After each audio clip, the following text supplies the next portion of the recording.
Alright, this video is going to be on the light flyweight division, 108 pounds. Now, 108 pounds, the light flyweight division initially started off, in terms of the name light flyweight, initially started off under the New York State Athletic Commission as actually 99 pounds. 99 pounds was the original limit back in 1920 when it first stipulated the junior flyweight class, or the light flyweight class. The National Boxing Association eventually formed, of course, in 1921 and also recognized the weight class. But in 1922, the NBA, the National Boxing Association, wound up withdrawing recognition of it. And then finally, the New York State Athletic Commission wound up withdrawing recognition of the weight class in 1929 without ever actually having crowned a world champion. Funny enough. Now, eventually, the WBC wound up resurrecting the division, recreating the division in the 1970s. Their initial champion, their inaugural champion, was Franco Udella, winning the WBC title in 1975. And then, following that, the WBA, World Boxing Association, crowned their first champion in 1975 with Jaime Rios defeating Rigoberto Marcano in a 15-round decision. And then eventually the IBF, after it was formed, made their first champion Dodi Boy Peñalosa, who won the belt in 1983. A lot of people may remember the Peñalosa name because Dodi Boy Peñalosa is related to one Gary Peñalosa, who's one of the recent top fighters of the bantamweight division. He's actually his younger brother. And Dodi Boy Peñalosa also trained Nonito Donaire in the past. So there's a good bit of history in this division, light flyweight, a little bit more than 105 pounds minimum weight, and a lot of the type 105 pound fighters wound up moving up into the light flyweight division, just by happenstance, either because they wanted more money, greater fame, or a combination of the two, or a greater talent pool to draw from, more fights to be made. So, of course, I already mentioned Dodi Boy Peñalosa, Franco Udella. Let's see. There was Jose de Jesus for the WBO, who's the WBO's inaugural champion. And I believe I already mentioned Jaime Rios of Panama, being the WBA champion. Other notable champions that kind of reigned throughout the years. One of the most notable ones is Yoko Gushiken of Japan, who became the WBA champion. Pretty much reigned throughout the entire last half of the 70s. Was mostly notable for his very noticeable afro, and he was a very, very skillful fighter. He was almost like a mini Salvador Sanchez, very similar style, very kind of patient, upright. I don't want to say upright, but straight up style, very relaxed, very even balance, not necessarily too much on the front foot or too much on the back foot. He could come forward and attack and counterpunch and move backwards with ease. Very, very skillful, very athletic fighter, very technically sound. Other great fighters that passed through the division would be Hilario Zapata of Panama, probably one of the top Panamanian fighters of all time. Very, very strong fighter. Definitely did Roberto Duran proud. And then you have Saman Sorjaturong of Thailand, who came through in the 90s and became a bit of a rival along with Mauricio Pastrana of Colombia to the likes of Michael Carbajal of the United States and Humberto Chiquita Gonzalez of Mexico. Now, Michael Carbajal and Chiquita Gonzalez basically created the most notable fight in this division. The most notable fight in this division. Michael Carbajal had won the silver medal in the 1988 Seoul Olympics in South Korea. And arguably he got robbed in the last fight against Ivalo Merinov of Bulgaria. If you ever watch that fight, I'm sure most of you will probably realize that, Carbajal should have got that decision. It was a very close fight, and Carbajal, in spite of the fact that Marinov did some good stick and moving techniques, Carbajal appeared to land really the more telling blows in terms of actual force of the punch, clean effective punches. But sometimes that happens. So Carbajal, coming off of that, of course, became a pretty big star in the United States. He's a Mexican-American kid from Phoenix, Arizona, brought in a huge crowd in Phoenix, Arizona. Also brought big crowds, being a part of like undercards with Johnny Tapia, who was from New Mexico, Oscar De La Hoya, who's from LA. So between like LA, Las Vegas, Arizona, and New Mexico, Carbajal built a big, big audience. A lot of people really wanted to see him succeed, especially by virtue of the fact of, that heartbreaking loss in the Olympics. And it paid off immensely because he eventually got a fight with Humberto Chiquita Gonzalez in 1993.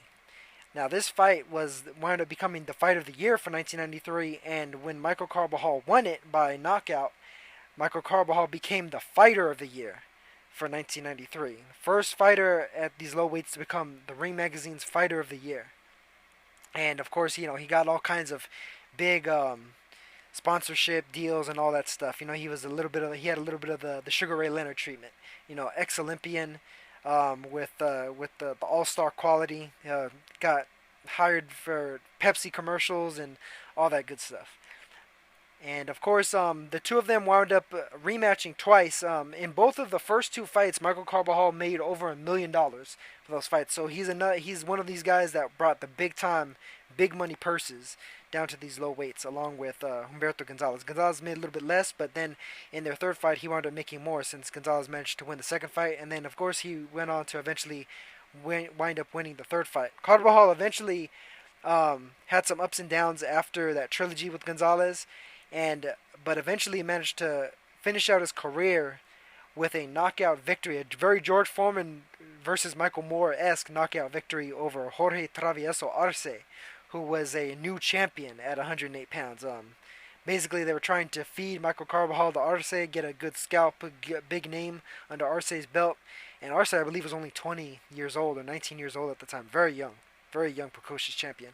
And Carbajal bided his time, managed to set up a couple clean shots late in the fight, in a fight that he was losing, and managed to take Arce out. The first guy to really do real knockout damage to Arce like that. I mean, pretty much Arce didn't taste that level of defeat again for a number of years, not until he was well after his prime.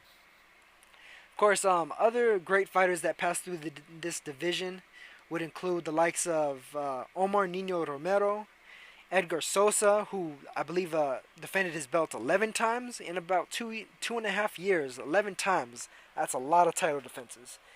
And I mean, when a guy's defending that many times against elite level opposition, which Edgar Sosa was, he was fighting top ranked guys, then you got to give him props for that.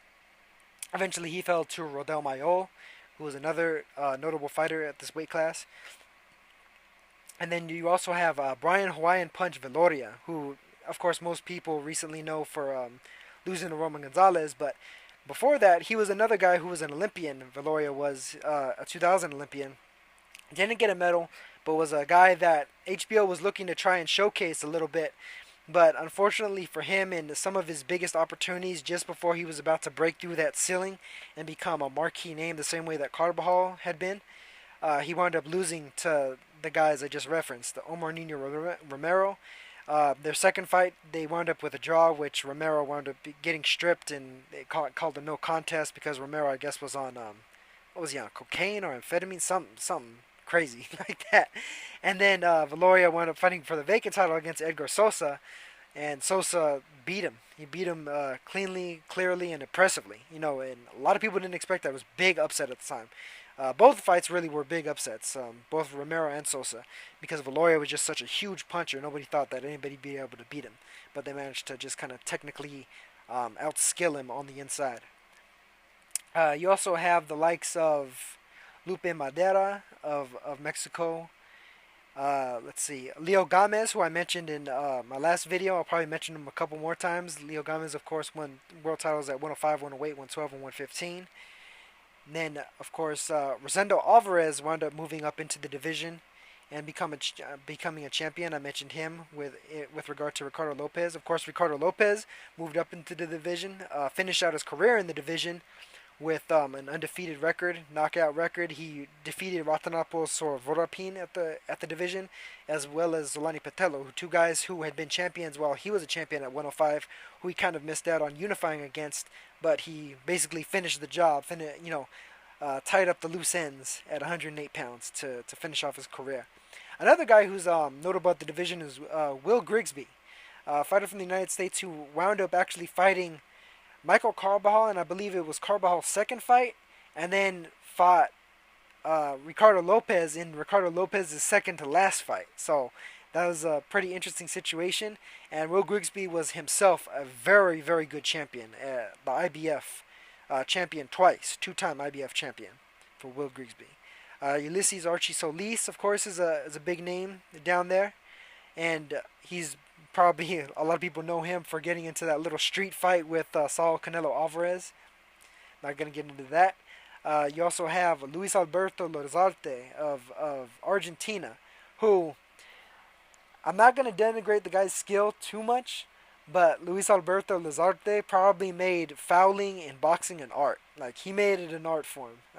Ever watch any of his fights, you'll see that this guy is, one of the probably the sneakiest dirty fighter that you'll ever see.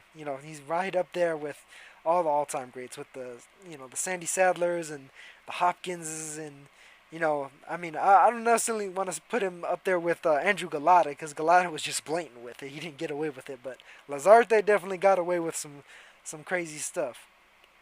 And let's see. You also have Alberto Rosell, who was a recent champion. Brahim Asloum, who I mentioned before. He was a Olympic gold medalist and eventually became a world champion, WBA world champion. A very good fighter.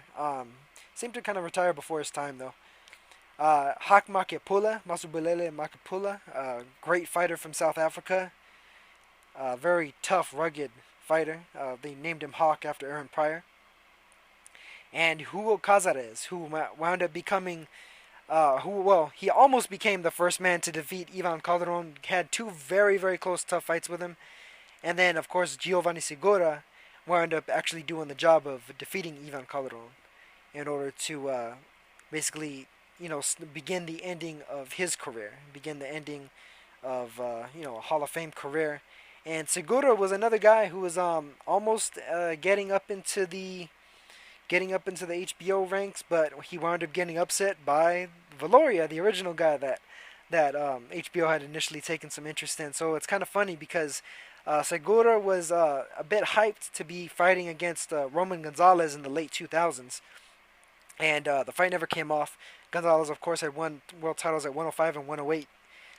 And then, of course, now he's a 112 champion. But while he was at 108, Roman Chocolatito Gonzalez did some damn good work. So he's another notable name for this weight class. And that's pretty much it. The current champions are the Ganigan Lopez of Mexico for the WBC, Ryoichi Taguchi of Japan for the WBA, Akira Yaegashi of the IBF, and Donny Nietes of the WBO. Donny Nietes is probably the most notable name there. He may be moving up soon and following Roman Gonzalez's lead, trying to win, multi-weight titles, and he's still undefeated. Very, very top-notch fighter. Akira Yaegashi's already won titles in 3 weight classes. Funny enough, he won at 105, then 112, then 108. He dropped down. Yaegashi may wind up jumping all the way up to 115 to try and win a 4th one. Taguchi's a very tough young fighter. Ganigan Lopez is a bit of a veteran, but a guy that's definitely learned from some of his past mistakes and managed to become a champion. A good story with him. And a guy that wants to avenge his recent loss to Pedro Guevara before he had become a champion. And that's pretty much it, right? For all that. Let's see. Anything else I missed? Yeah. So I'm gonna, of course, put some of the notable fighters' names in the description. Go ahead, search them out, check out some of their fights. A lot of great fighters, a lot of great fights that have been had in this division. And of course, just the one fight that everybody needs to see, though, is Michael Carbajal versus Humberto Chiquita Gonzalez. Classic fight, classic matchup. Two guys dead set in their prime, both world champions, unification. Millions of dollars on the line, glitz, glamour, glory, and it doesn't really get much bigger than that. And that's the type of fight that I think all these fighters at these lower weights from 105 to 115 pretty much aspire to have. So check it out, and peace.